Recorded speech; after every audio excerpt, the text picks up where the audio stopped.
আরে দেবদা, তুই বল। আমি রিক রিক, আমাকে তুমি ভুলে গেছো? ভুলে গেছি প্রায়।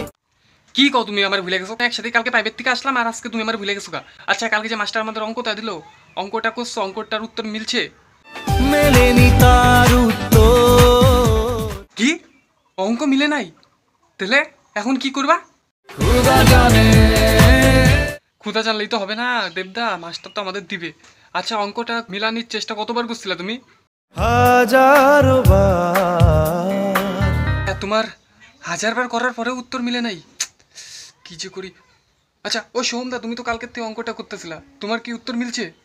উত্তর আজও মেলে না, মেলে না, মেলে না। আরে দেবদা, সোহমদার উত্তর মিলে নাই, তাহলে এখন কি করব? কি করে তোকে বলবো? ওইটাই তো, তুমি আর কি করবা? তাহলে আর কি করার আছে? কিছুই করার নাই। আমরা তিনজনই কালকে গেছি, তাহলে প্রাইভেটে সকাল সকাল যে কি হবে? কি? আজ বাকি কথা থাক, বেরিয়ে যাই বেড়াতে। হ্যাঁ এটা ভালো কথা হয়েছে, চলো চলো চলো বেড়াইতে যাই। কালকে কি হবে হবে, চলো।